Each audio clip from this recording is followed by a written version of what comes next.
దశావతారం అంటే 10 అవతారాలు. శ్రీ మహావిష్ణువు ఈ 10 అవతారాలు ఎందుకు ఎత్తాడో తెలుసుకోవాలనుకుంటున్నారా? అయితే చెప్తా వినండి. హిందూ ధర్మం ప్రకారం లోకంలో ధర్మం క్షీణించినప్పుడు, అధర్మం పెరిగినప్పుడు ప్రజలను రక్షించేందుకు శ్రీ మహావిష్ణువు 10 అవతారాలు అవతరించాడు. వాటినే దశావతారాలు అంటారు. ఒకటి మత్స్య అవతారం. ప్రళయం సమయంలో వేదాలను దొంగలించిన హయగ్రీవుడు అనే రాక్షసుని సంహరించడానికి శ్రీ మహావిష్ణువు చేప రూపంలో అవతరించాడు. మానవులను రక్షించి లోకాన్ని కాపాడాడు.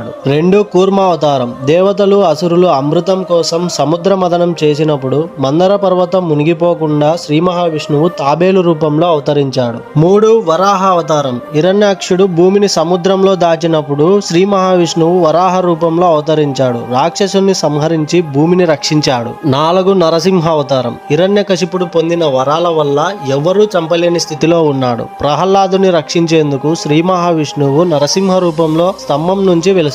5 వామన అవతారం. మహాబలి చక్రవర్తి అహంకారాన్ని తొలగించేందుకు శ్రీ మహావిష్ణువు వామన బ్రాహ్మణునిగా వచ్చి 3 అడుగుల భూమిని కోరాడు. 1 అడుగు భూమిపైన, 1 అడుగు ఆకాశంలో, 3 అడుగు మహాబలి తలపై ఉంచాడు. 6 పరశురామ అవతారం. అహంకారంతో ఉన్న క్షత్రియులను క్షీణించేందుకు శ్రీ మహావిష్ణువు పరశురాముడిగా అవతరించాడు. ధర్మాన్ని తిరిగి స్థాపించాడు. 7 రామావతారం. రావణుణ్ణి సంహరించి ధర్మానికి ప్రతీకగా నిలిచిన అవతారమే ఈ రామావతారం. రామాయణం ఈ అవతారానికి ఆధారం. 8 కృష్ణావతారం. కంసుడు వంటి దుష్టులను సంహరించి భగవద్గీత ద్వారా లోకానికి కర్మయోగాన్ని బోధించాడు. 9 బుద్ధావతారం. హింసను తగ్గించేందుకు కరుణ, అహింస మార్గాన్ని బోధించాడు. 10 కల్కి అవతారం. కలియుగాంతంలో అధర్మం పూర్తిగా పెరిగినప్పుడు విష్ణువు కల్కిగా అవతరించి ధర్మాన్ని పునర్స్థాపిస్తాడు. ఇలాంటి మరిన్ని చరిత్రల కోసం మన ఛానల్ లైక్ చేసి, షేర్ చేసి, కామెంట్ చేసి, సబ్స్క్రైబ్ చేసుకోండి.